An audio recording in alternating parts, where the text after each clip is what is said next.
everyone. We're just going to wait a few minutes for people to roll in, but we will be getting started shortly.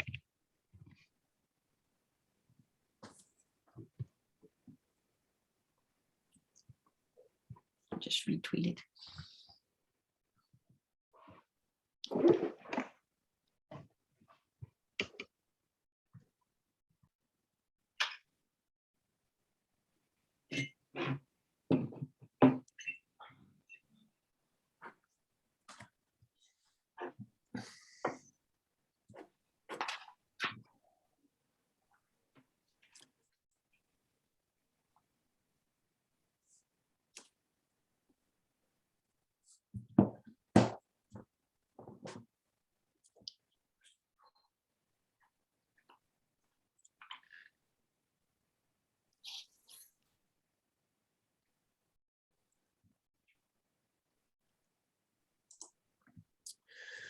So welcome everyone. My name is Thomas Toch. I am Director of FutureEd.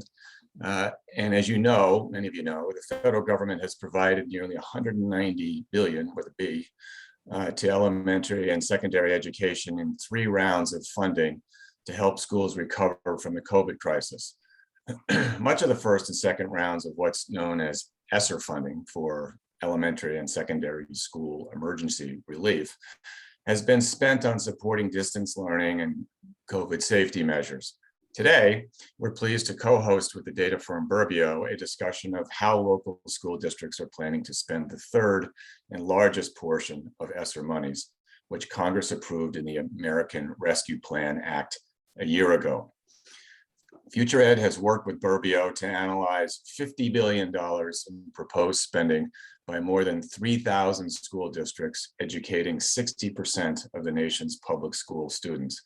A largely representative sample of districts that lets us take projections and make projections on the proposed spending of the entire 110 billion in local ESSER 3 monies. That money flows to districts and charter organizations through the federal Title I formula that distributes funds based on the number of a district's students living in poverty. And another 12 billion in ESSER 3 monies are going to state education agencies. To help us explore the local response to ESSER, we're joined by Curtis Jones, the superintendent of the 22,000 student Bibb County, Reed-Macon, Georgia School District, and the 2019 National Superintendent of the Year. Julie Roche is co-founder of Burbio. Nick Simmons is a senior advisor to the U.S. Secretary of Education, Miguel Cardona, and Phyllis Jordan is FutureEd's associate director. We're going to spend the first half an hour or so in conversation with the panel and then bring the audience into the discussion. Please put your questions in the Q&A tab, not the chat, and we'll get to as many of them as we can. Julie, let me start with you. Burbio has compiled a tremendous amount of raw information on the spending plans of upwards of 3,200 school districts throughout the nation. Could you tell us how you accomplished that task and describe the sample, how many states are represented, et cetera, et cetera? Yeah, so Burbio is a data aggregation company that focuses on community and school events. Pre-COVID, we built out a data set of about 200,000 school and community website calendars from all 50 states and delivered a local event service for clients such as media companies. During COVID then, our data service really evolved into gathering school opening and COVID mitigation data, as well as now COVID relief spending data. And we do that with a team of researchers that really specialize in getting the data from local district websites and documents. So our ESSER 3 data set currently, as you said, has actually today we're up to over 3,500 districts, and we're adding hundreds a week. This represents about 70 billion of the ESSER 3 funds, which is about 2/3 of the amount that's been allocated to the LEAs. This covers about 60% of the US K-12 public school enrollment. And we have plans from 49 of the 50 states. And in all but 6 of those states, we have plans that represent at least 20% or more of the state's allocated dollars. Overall, our sample is nationally representative in terms of geographic and demographic diversity, if you compare it to NCES Common Core data. It slightly underrepresents rural and suburban districts and slightly overrepresents English language learners and low-income students, but it can definitely be used to see trends on a national level. And it's being used by academic researchers, policymakers, and of course, suppliers to the K-12 industry for market intelligence. So how did we develop this data set? So because ESSER 3 has a disclosure requirement for the use of funds, our research team started looking for the district level data spending plans back in August. And what we found over the following months was that each state kind of had its own set of requirements, its own timeline, its own application forms, its own spending categories, and different levels of detail that was requested. And in many states, we actually even saw shifts in the deadlines for the applications as well. But all through the process, our goal was really to preserve as much granularity as possible in categorizing the spending. So what we ended up with is about 6 major categories, but over 100 subcategories of planned spending. And our system also had to accommodate a range of the plan formats that we saw, as we mentioned before, which included plans that accounted for every single penny down to a specific number of software licenses of a specific software program in a specific school. And then we saw others that were really high level and just a narrative description of the planned spending priorities with no specific dollar amounts at all. So what we have done to kind of try and find some trends and insights, one way we look at the data is to look at the percent of districts that are spending in a given category. And then we take within that category those dollars that are spent, and typically about 75% of the plans that have spending have indicated spending in a category actually have a dollar amount. So we can kind of create an average dollar spend per category just to give some scope and comparison of the different categories. So here are a few highlights. In the area of facilities and operations, HVAC and air quality is definitely the biggest ticket item there. We see about 52% of districts spending in that category, and with an average spend of about $4.3 million. In academic intervention, summer learning, after school and extended day, all these things that kind of supplement the regular school experience. We see about well over 2/3 of district spending in those areas, with the average summer learning spending about 1.8 million and 1.4 million for after school programs. Another key category there is subcategories tutoring, with about 27% of district spending on tutoring, with an average cost of about, or plan of about $2 million. Another common area related to kind of staffing expenditures is professional development, and we see about 43% of district spending there, with $1.2 million average spend. Technology, student mobile devices is a big category item there, with about 31% of district spending on average $2.6 million. And in the area of health-related spending, behavior and mental health, about 56% of district spending in that area somewhere, and specifically in the area of social and emotional learning programs and curriculum, about 20% of districts, with about $800,000 in spending. So that's a quick overview, and I'm sure we'll get into a lot more detail in the next hour. Yeah, that's great, Julie. Thank you very much. Really appreciate it. Phyllis, FutureEd has analyzed the Burbio data in a variety of sort of additional ways. What did you and your colleague Bella DeMarco discover in the course of those analyses? Yeah, thanks, Tom. Well, as Julie said, the big areas for spending are staffing, facilities, and academic recovery. And we took all the spending that had been committed to some category. As Julie said, some people just have a very general plan, but with people committed to a priority, we looked at it. We found $14 billion going toward academic recovery. And if you take that, if you project that for the whole sample for local spending, that's going to be $31 billion.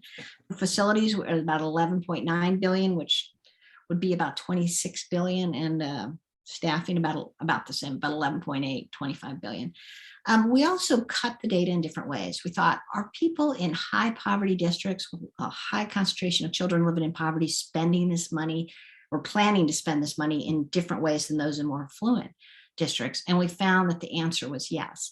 Now, the higher poverty districts get more money because the money flows through the Title I formula, which helps concentrations of poverty.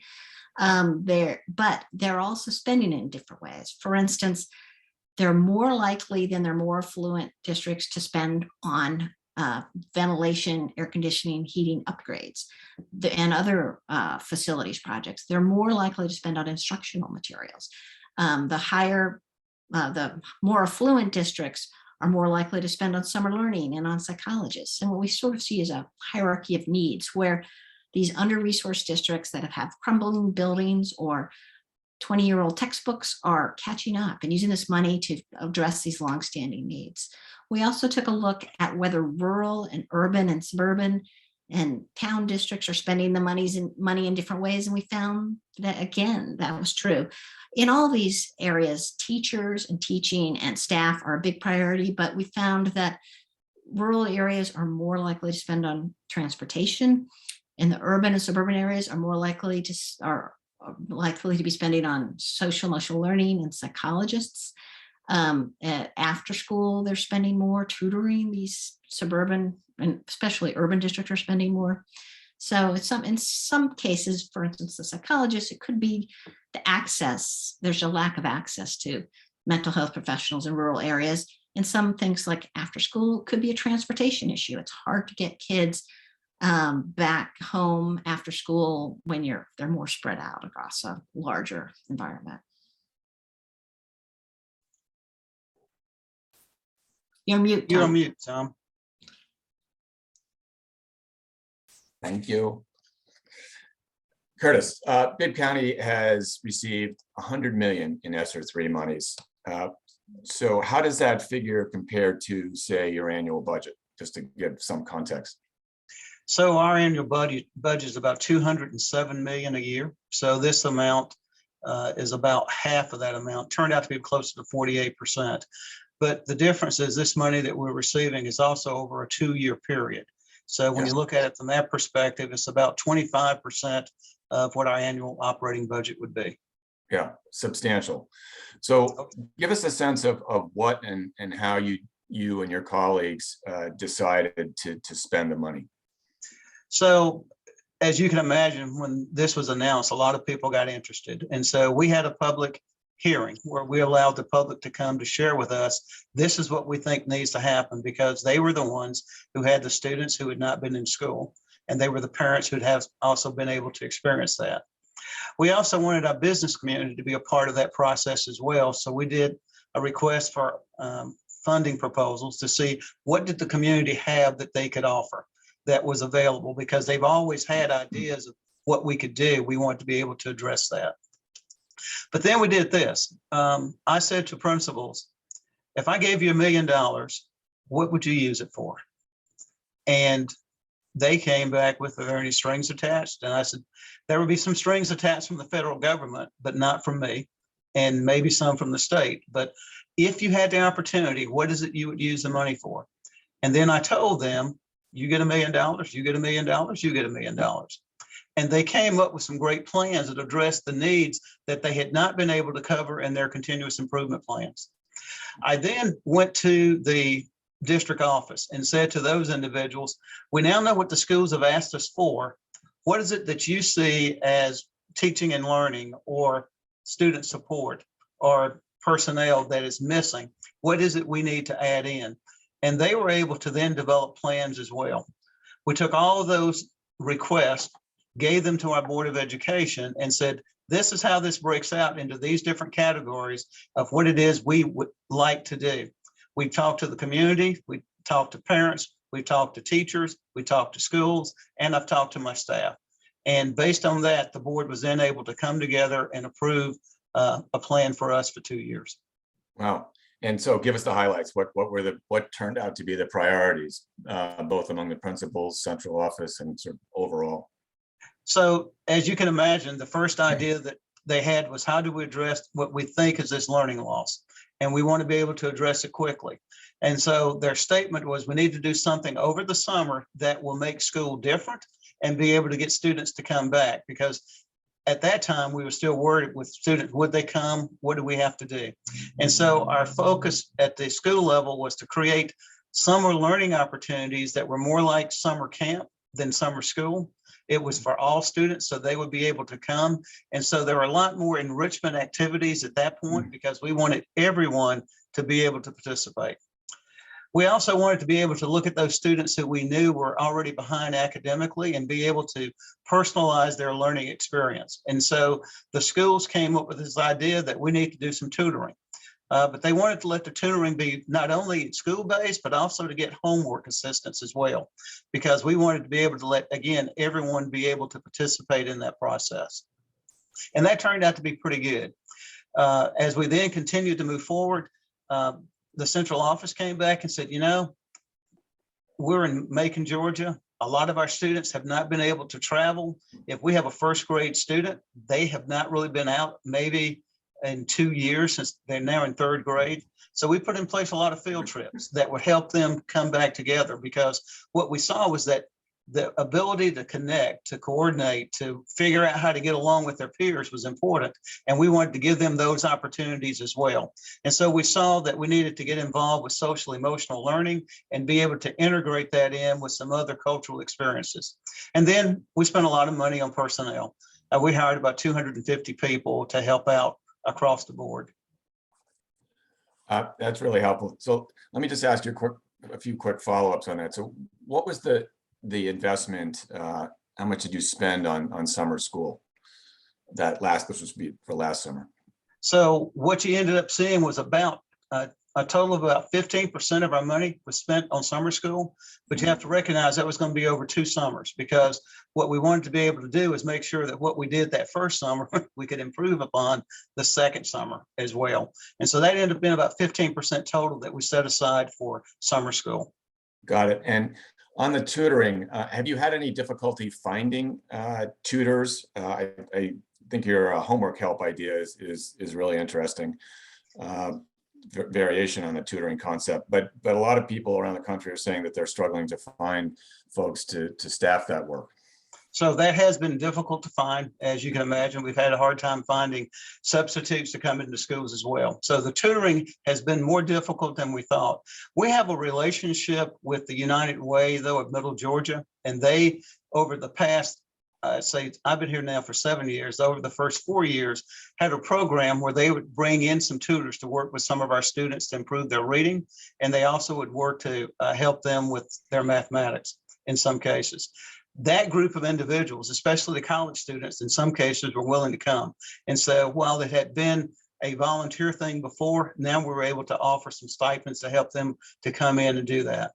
The older citizens were less likely to come, and so we did not get as many tutors as we wanted. But what we were able to do was to try to hire some permanent tutors and let them go from one school to another. Interesting. So there are different ways to address these sort of challenges in each of these areas. Creativity seems key. Nick, what is the department's senior leadership reaction to the trends that we've been hearing so far? What's everybody's sort of take on how the money is being spent, where it's being spent, how well it's being spent, and being proposed to be spent, I should say. Yeah. Thanks, Tom. Well, I think when the report came out, and thanks to you at FutureEd and to Julie and Dennis at Burbio for really just doing such a great analysis. And when the results first came out, I think everybody was thrilled. I think we saw money going exactly to the places where we wanted it to go, and where the president and the secretary wanted the money to go when this bill was passed in Congress as well. To see $31 billion going into learning loss, $25 billion more into staffing, which will include extra teachers, mental health professionals, and others to help our schools. For those of us who have been in education for a while, we're usually on the margins, right? We're usually talking about a 10 million grant here from the federal government or 20 million here. Those are really important, of course. But what an incredible 3 years this is going to be, with so much money and resources going into programs to help our students and teachers. Just hearing some of that from Superintendent Jones, but we saw it instantly. Monthly spending from districts went up 6 times, from 500 million to 3 billion, just like that. And you're seeing it all over the country. The different initiatives that I think are really inspiring to us. Arkansas has launched a tutoring for Cleveland, Ohio was able to increase their number of students in summer school by 7 times. That's very transformational change and progress there. So it's gonna, by no means are any of us out of the woods yet, and it's gonna be a long slog. But we're just very encouraged by the initial findings of the report. Yeah, great, thanks. So as you know, the American Rescue Plan directs states and local educators to spend ESSER funds on primarily reopening schools safely and addressing learning loss during the pandemic. So my question is, how much authority does the law give the department, Nick, to ensure that school districts and charter organizations are addressing those priorities? And Nick, can you move up a little bit closer? They said they were having a hard time hearing you. Oh, okay. Okay. Is this better? Yeah. Okay. Yeah. Yeah. This is a great question, Tom. I mean, so first, there's a rigorous review process. Every state had to submit their ESSER plan, which was thoroughly reviewed by the department and had to be reviewed before approval. It was a very thorough report. Districts had to submit and post their plans as well. We have periodic reporting periods where districts and states are going to be reporting line item by line item how they are spending their dollars. So there's a lot of authority here for review. But at the same time, the intention of the bill and of the funds was really not to handicap the autonomy, the creativity, and the unique needs of all of our districts and schools. I think we did not want this to be a one-size-fits-all type approach. Who knows if Superintendent Jones would have been able to pull off that kind of creative program if the department and Congress had been way too wieldy and heavy-handed. So I think we're trying to achieve the right balance here of oversight and making sure through reporting that funds are going to the right place, but at the same time, really empowering from bottoms up districts and leaders to do what their students need uniquely in their areas.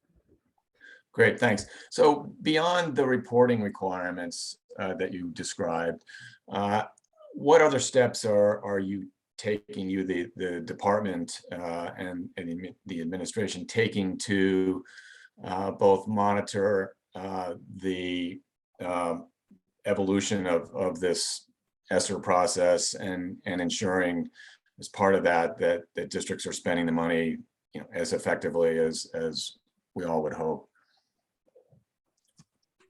Yeah, well, I would say I think we're a lot more focused on what we're doing to empower districts and help them. And we're hearing a lot less and seeing a lot less of funds being used improperly through all the reviews that we're doing. And when it happens, the department will, need to step in where appropriate. But honestly, all of our attention, really, so much of it is really just going to empowering and helping our educational communities who we just, I think folks are just underwater. So we hear across the board. And this is such a great opportunity to be helpful. And so what we try to do is provide as many resources, communities of practice, webinars like these, where we can get our educational leaders together and just share and let them speak with each other, what's working, what's not. Here are a whole set of resources that can help with learning loss. Here are a whole set of resources that we're seeing work on hiring new staff, new tutors, new social workers. We're trying to prop up partnerships across the ecosystem, bringing together nonprofits, your YMCAs, your Boys and Girls Clubs, with school districts who could maybe help with some of that tutoring, your college prep programs who can help with teacher supply and the pipeline. So that's how we're really spending a lot of our time, Tom, and I'm happy to share some of the resources we've provided in the chat. Yeah, that would be really helpful, because I think people on the call would value seeing those resources and understanding who in the department they can reach out to, or where they can reach out to in the department to get ideas, insights into how to spend this money effectively. All right, that's great. Thank you, Nick. So Curtis, as we said at the outset, there is a lot of new money flowing into your district and into every district. It can't be an easy task as systematic as you were in identifying needs. But it's got to be a challenge for local educators understanding how to best execute on these plans. Give us a sense of what some of those challenges are. You've been in school leadership for some time. So one of the major challenges we have is, one, being able to meet the expectation. A lot of people believe because it is a large infusion of funds, it's going to fix everything, and it's not. It's going to address the needs that we have, but not fix the problems that were already existing. It's going to help us catch back up in a large way. Some other challenges that we've seen, though, has been with the supply chain. I mean, we've ordered some things and it takes, I almost would say forever, but a long time to get them in. I didn't talk about this, but we also put in air filtration systems inside all of our buildings, and it took a while for some of that equipment to come in. We implemented a one-to-one initiative. It took a while for some of the computers to come in, so supply is an issue. The other challenge that you get, though, is one where teachers know we have all this extra help for students for social emotional learning and behavior, and we've hired these people, and things are now starting to get better. But in 2 years, it goes away. And so how are you going to sustain this, and what are you going to do to address that particular issue? And so the problem was, how do you put together a plan that will allow us to do the very best we can now, but also have a glide path so can continue and figure out what's working, and then stop doing some of the things that are not working as well. And then I think, sorry to interrupt. So that is your strategy for addressing the funding cliff. You're not hesitating to hire people to make investments now that might extend beyond the end of ESSER, but you're considering dropping some things that you see along the way to I think some things will be dropped. I think you will see some job descriptions change, but I'm going to turn to Nick and say, but Nick, finally, we're able to address some of those issues that we were not able to get to before. And it's my hope that the administration will see how this was a great investment, and we'll be able to keep some type of funding going so that we don't have to go back to where we were at ground zero before. And Nick, I want to thank you for approving my request. So we've talked a little bit about HVAC systems and other infrastructure and facilities investments. It turns out that about a quarter of all ESSER monies are likely to be spent in those areas. That surprises some people, some observers. And in fact, there was a flurry of headlines a month or so ago about some districts spending money on turf fields and locker rooms. How should we think about these issues? Phyllis, do you have an insight? Julie? Well, I'll start out by saying I feel like a lot of people feel that facilities projects are divorced from academic success, and I don't think that's true. There's research that shows students learn better if their classes aren't too hot or too cold. If children have asthma and there's mold and mildew in the classroom, that's going to lead to absenteeism, which is going to lead to learning loss. And also, I think we need to view these projects in context. Is a district overhauling the gym because they want their top athletes to have a better shot, or are they overhauling the gym because there's a leaking roof and rotted floors that affect all students? So I think even athletic facilities, which I'm not advocating for, but I think they need to be viewed in context, and that the ventilation upgrades not only serve to help with airborne viruses like COVID, but they have long-lasting impact on student learning. Other responses? Julie, you're muted. Still are. There we go. Yeah, so I would echo what Phyllis said, and also say that in general, as we were looking at these plans, the vast majority of the spending appears to be in places that make a lot of sense. And there is I guess we'll call it kind of maybe some of those fringe areas, to Phyllis's point, often probably have some underlying need related to this as well. the issues around HVAC absolutely, kind of are real, but some of the other things that we've been very encouraged by are some of the really creative uses of the funds. We see money being spent towards outdoor spaces, which again, for health and safety reasons, that's a great thing, and also just kind of a creative, kind of use of expanding spaces, which is another, kind of critical thing that we found with COVID. There's a lot of need to in some of these schools to to just get some more space for the kids. I would submit to you that one of the issues that we've seen has just been increased chronic absenteeism, and in some students not returning to school. And in some cases, parents not feeling comfortable, even though we may think we've created a safe learning environment. And so some of these investments had to be done in order to rebuild confidence that it's safe for students to return. And then the other part of it is working in gyms and some of the other places is important because you want students to want to come. And truthfully, if you're going to a place that is no better than your local playground, then there's not a reason for them to really get excited about it.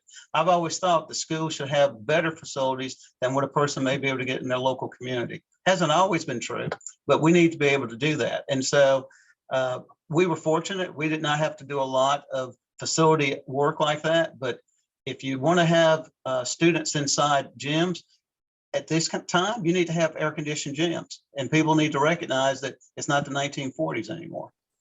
Yeah, fair enough. And I'll add, Tom, that looking at the Burbio data, we found 56 out of 3,200 districts were spending on athletic facilities. So as much as it gets some news coverage, it's not a big share of what people are spending.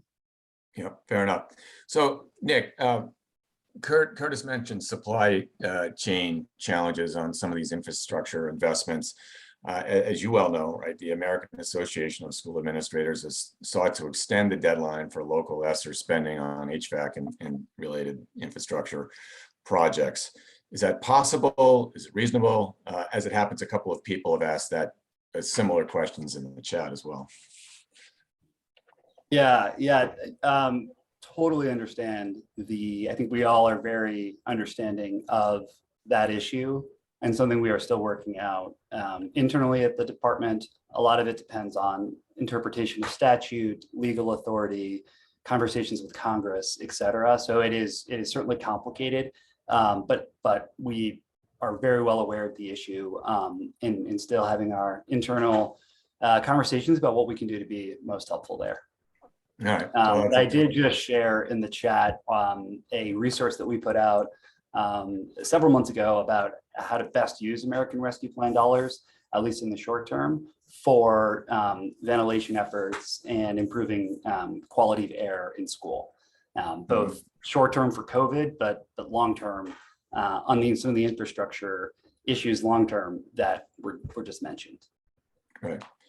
Fair enough. Thanks. So before we go to Q&A with the audience, and thank you all for submitting lots of questions, can I get your perspectives on what we should expect, or if we should expect any long-term changes in local education priorities as a result of ESSER's tremendous infusion of federal funding? What's the likely potential long-term consequences of this? Curtis, why don't we start with you, since you've been looking at this up close and personal. I had a superintendent tell me a long time ago that whenever you have a situation like COVID or a crisis, when you come out on the other side, you need to come out better than you went into it. And so what we were able to do was to implement a one-to-one initiative. We did not have it in place. It was in our strategic plan, but COVID made us accelerate that. It also brought our teachers to a place where they were not really as ready technology-wise as where our students were. And so the professional learning that you heard about earlier moved us to a different place. And so now when you come to one of our classrooms, you're going to see students with their own individual devices, interactive panels on the boards, and you will see teachers who now know how to utilize all of that. And so I do believe one change you're going to see is that the argument that school hasn't changed in the last 50 years, it will no longer be true. It looks different because we now have furniture so students can get into small groups. They have individual ways to search the internet and to bring the outside world into the classroom. And teachers now of all experience levels are better able to implement the learning and help students with the latest technology. I think that is going to be a change that you will continue to see in place. For me, I think that's going to be the main driver that's going to change. But we also put in place this other thing called personalized learning, where now we're able to really look at students to see where they are with some of the individual new software programs we got, can give them individual plans to help them grow with remediation and help them close the gap, not only with that was caused by COVID, but other gaps as well. And so I think when we're trying to address this funding cliff, the programs that we bought, the software that we have, the professional learning that we have is going to help us. I'll close with this. The problem we're going to have is being able to retain teachers and being able to keep them inside the classroom and not have them going to where the grass looks a little bit greener on the other side because of some funding things. And so I'm starting to see where teachers are. It's a buyer's market. So I should say a seller's market. So they're going. So are they going outside of education, or are they going to other districts, in your region? It's a little bit of both. Some are going to software companies where they've been able to implement some of the programs and have used them in a stellar way. But then they're also looking at other places where they can go where the working conditions may be a little bit better. So when you heard the conversation about high poverty district versus low poverty districts, the lower poverty districts are seeing, I think, a drain where people are going to where they think it may look a little bit better. Yeah. Okay, great. Thanks. Yeah, Phyllis. Well, I was going to add, I agree with Curtis that the emphasis on the individual and the tutoring and that sort of personalized learning is going to be important. But I also see an increased awareness of the need for mental health supports and social emotional learning. It's been out there, but I feel like this has really brought home that this is something schools need to provide for kids. A lot of districts are doing it in the context of community schools, which is a good strategy that brings the services into the schools. And I feel like that's going to be a greater model going forward and just the increased interest in mental health. All right, great. I think for me that I see a lot in the budget plans is spending in the technology side on connectivity. So what I am hoping is that that gap where that wasn't available for certain folks, it will now be, so that going forward that it'll level the playing field a bit on that area, so that'll be a constant way and opportunity for mode of teaching that wasn't there pre-COVID. Yeah, that's interesting. And to a question in the chat or in the Q&A about how do we define mobile devices in the data? They are largely cell phones and tablets and computers, right? That's yes, any device that allows the student to kind of get connected mobilely, not through their home. okay. I do want to say I agree with this idea about socially emotional. We've seen more suicide and student death during this time period. We've seen where the stress for the family has also come closer to bear. And in the past, our counselors were totally focused on graduation counseling and helping students get into college or go into career pathways, but they've had to deal more and more with some of these other issues. And so I do think it's true that while we're focused more on mental health, I think character development is also going to become key as well, because if students were able to demonstrate the strength of character, they were able to stay in school and continue to persevere and do well. And I'm hopeful that this will lead to less of an emphasis on academic achievement versus overall growth and improvement in the individual. Interesting. Well said. All right, let's go Could I add in two quick ones? do. I promise. So I think all of those were really well said. Those are probably, just taking the first, second, third, fourth thing I would have said. But if I were to add two more to the list, it would be, one is I think just the overall collaboration and community-oriented approach that was taken the last 2 years to education. I think COVID just forced communities to come together and try to tackle parts of this problem, probably in ways that hasn't been seen before. So your local YMCA, your local Boys and Girls Club, your local health departments, the tutors coming out, volunteers, et cetera. So you're just seeing a lot of that collaboration, even on things like transportation, that I think has created some connective tissue, even deeper tissue than was there before. And then the last one I'll say, as we are approaching this season, is summer school. I think if you look at the statistics, the summer can be one of the most worst drivers of achievement gap in education. Some studies show that it can drive up to 65% of the entire achievement gap in America because of the opportunities that are inequitably provided to students. And because of so much money that has gone into summer the last 2 years and this upcoming summer, I mean, I mentioned before, Cleveland increased its enrollment 7 times in its summer school for students who had never even been a possibility for them before. And so I think that this can be the real start of a community approach to summer programming to students, ideally universally, in a way we haven't seen before. Yeah, great, thank you. Those are all really helpful insights. So let's go to the Q&A. There's one question here about whether we have any insights or whether we see trends in spending for COVID testing. And does this fall into the preparedness category within operations? I've got some information on that. Burbio, and Julie, you can add to this, but Burbio has a category called public health protocols, which is testing, vaccines, contact tracing, those sorts of things. And we found 668 million spent on that, which is about 1.4% of the amount of money we looked at. And then PPE, we found about 493 million spent on PPE, which is about 1%. A lot of districts are spending on this. They're not spending a lot of money on it, though. Julia, are there other things? Those are the same statistics I would have provided. Great, thank you. So here's a question about staff retention. The question is whether the use of some of the federal funding has improved morale among teachers and school staff in general, and is there any data speaking to this?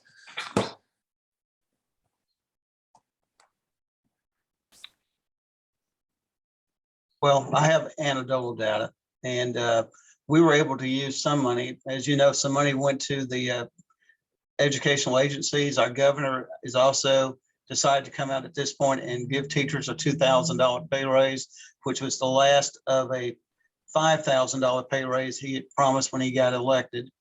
This year, he's given out bonuses or supplements to all staff, to include those who we called heroes and first responders when this COVID thing first happened. And we are looking now to increase our funding for all staff as well. And while we recognize that it may only be short term, we're doing it because we think it's the right thing to do. I think what we're finding, though, is that there's still this overall general conversation about public education and the divide between that and some other activities that is still making it hard to recruit. We don't have enough people in education programs at the higher levels to continue what we're doing. And so I don't think it's enough to change that overall dialogue that we had. The teachers are underpaid and that this is a very stressful environment. Money's not everything. Yeah. And Yeah, Tom, for sure. I'll add, in the Burbio data, it shows that about 700 districts are spending specifically on retention and recruitment. That's in addition to about 1,600, 1,700 districts who are spending on teachers in some way, or either rewarding or paying them. And in terms of That's out of 3,200 districts. out of 3,200, so about, yeah, and about $2 billion is going for staff recruitment and retention in our analysis. So you're not alone, Curtis. There's a lot of people who are looking for more teachers and looking for ways to hold on to them, using this money to do it. Curtis, in Georgia, has the governor in effect exacerbated your funding cliff problem by giving teachers a $2,000 across the board raise this year? Well, he was very money? upfront with that money is actually going into the pay schedules, so it's going to be taken care of. Okay. But he's also provided some other one-time supplements, and that does create, expectations. And some wealthier districts have been able to provide even larger. So we saw one district, for example, here in Georgia, that gave a $5,000 retention bonus. And it's like, holy cow, I can't do that. Yeah. I can do two, but that's where we go. So he's tried to really not make it worse. We had some what we called austerity reductions in place. And in this budget, he's actually going to reduce or eliminate the austerity reductions we've had in place probably for the last 4 or 5 years. Yeah. Thank you. Nick, here's a related but tough one for you. So with regard to sustainability of the improvements made possible with the ESSER monies, is the federal government investigating what it would take to equalize education funding nationally? Yes, of course. I mean, of course, this is always going to be the priority number one for the department is equitable funding. It was what drove ARP spending, but it is, as you know, an enormous challenge that involves lots of stakeholders across the federal government and country, but will always be priority number one. Yeah, it's probably worth saying at this point that because the money has flown through the Title I formula, that property poor districts are for the most part getting 10 times the money that more affluent districts are getting. Is that right, Phyllis? It was if you looked at the top 10% of the wealthy districts in the sample and the bottom 10% in terms of poverty, it was 10 times more. Yeah, so there is an equalizing and equity dimension to this enterprise, to the ESSER COVID relief work, but the inequities across states and school districts and even schools within districts is a deep problem in American public education, for sure. Let's see. Is there any way that the Department of Ed is going to be watching, measuring essentially what has worked once the ESSER monies have been fully implemented, fully allocated and in process? Absolutely. I think this is going to be an experiment in public education resources and spending that I think will be studied for decades, really. And the results are going to be continuing to come in years and years and years to come. It's going to depend a lot on, as districts and states continue to report how they spent the money. That's going to be your starting point. Your starting point would be where things were before, then how we see how the money was spent. And then we will absolutely be tracking, looking at outcomes across as many metrics as we could possibly get our hands on. But I'd also like to make a call to action to those on the call who are in the academic and data community to do the same. This is such a critical experiment and moment in public education. And we are going to see thousands of different practices and approaches. And so being able to study what worked here and what can we try to scale and build upon is critical. So I hope we keep coming back, Tom, to have these webinars, every 6 months for the next 10 years. Yeah.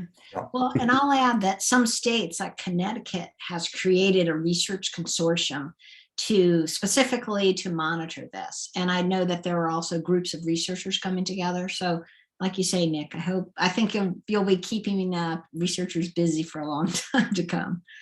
Yeah, Connecticut's my old stomping ground. So it's, good to hear.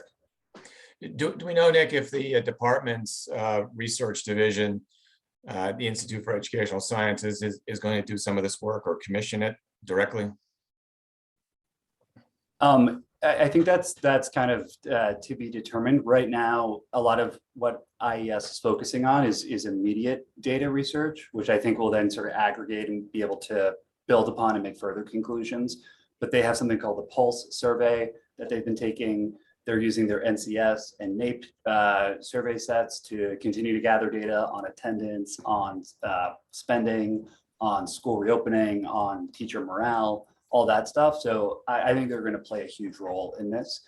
But again, knowing who's in the audience, please, big encouragement to everybody out there to just continue to gather data and analyze it.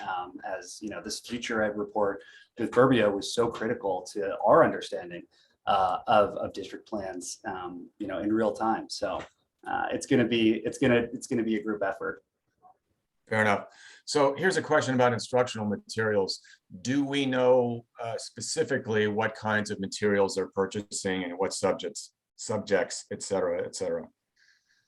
Yeah, so this gets back to the this issue of the variety of plans and plan formats that we get. Some of them, yes, some of them are detailed and they're specifically outlining the numbers of workbooks and, like I said, software licenses and things to a really specific degree. And in other cases, it's just kind of somewhat general and not by subject matter and not by type. But in other cases, it's very specific. Okay, fair enough. So here's a question for the panel. State reporting reflects that districts are behind in spending ESSER 3 monies. Curtis commented on having 2 years of runway as a concern. Is this why districts seem to be squirreling away funding versus putting the money to work right now? This is actually a sort of broadish topic, so I'd be interested to hear what each of you have to think about this. I guess I go first again, since my name was mentioned. I don't think that's why we may be a little bit behind. Every month, my board receives a report on where we are with our spending, and we are keeping track with where we are because we recognize that right now, from my perspective, it's 2-year money, and while we may get an extension, you don't know. And so we don't want to be able to leave any on the table.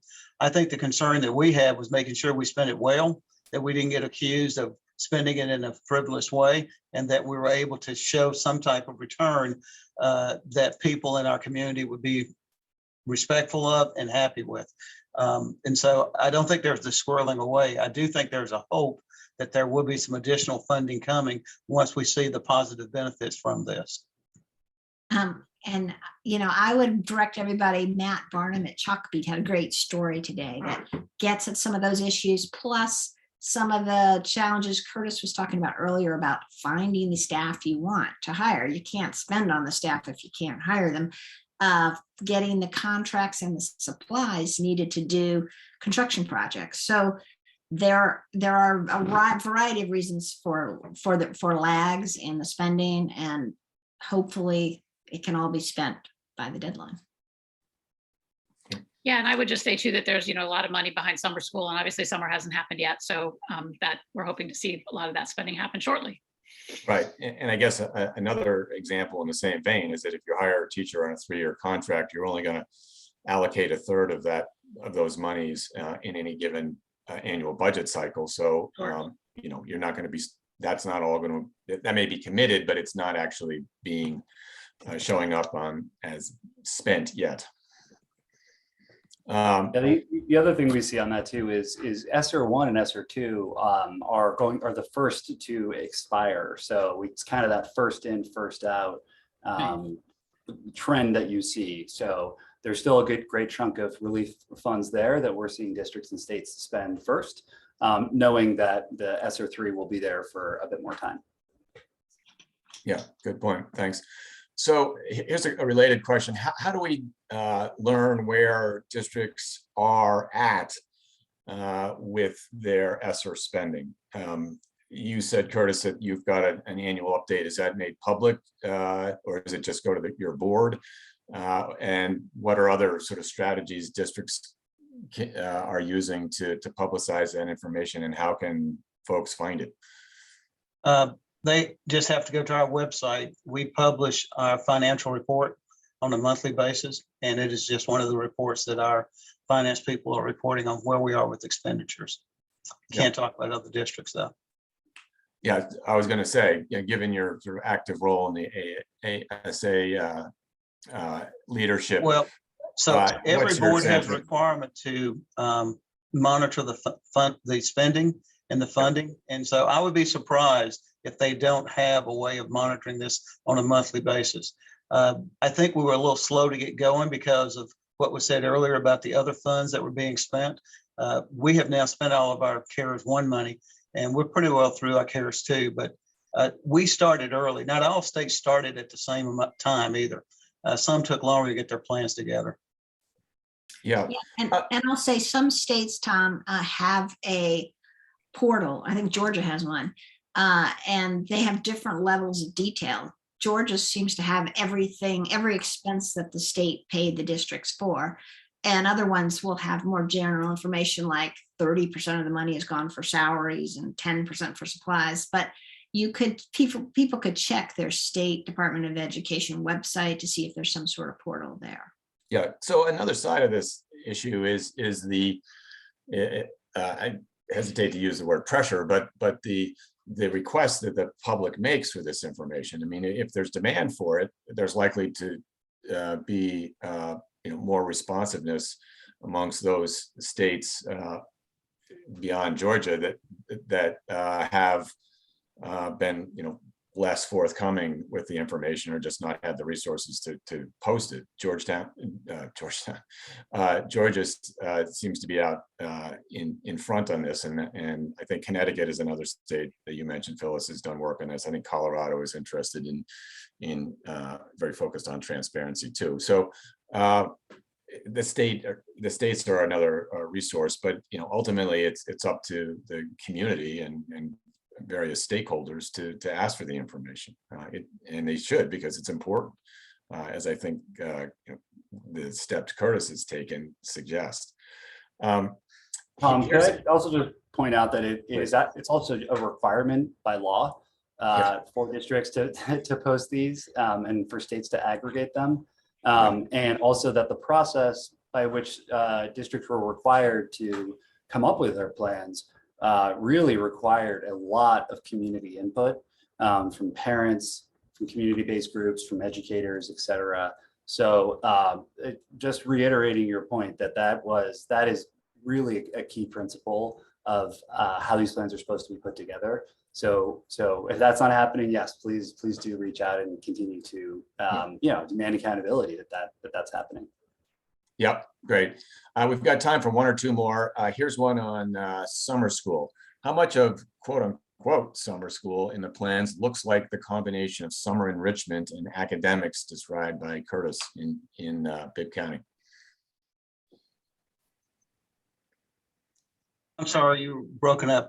Can you say it again, please? Yeah. How much of summer school in the plans looks like the combination of summer enrichment and academics described, or that you described, Curtis, in Bibb County? Well, I'll speak for us. Go ahead, Phyllis. No, you go ahead. I mean, you've already got the gold standard. I would say that the Burbio data itself doesn't tell you that, but Bella and I haven't called out my colleague Bella DeMarco, who's a data genius, but Bella and I have looked at a lot of plans. And I would say at least some of them, there's a recognition that you can't just do summer school like you used to, stick a kid in a classroom. You've got to mix it up with recreation. You've got to make kids want to come, because if they don't attend, they don't get any value from it. Yeah. Any other insights, Curtis and Julie? We've seen the same thing in looking at the plans, is that they're trying to be, it's not just credit recovery, and it's not just kind of those typical things. It's much more all encompassing.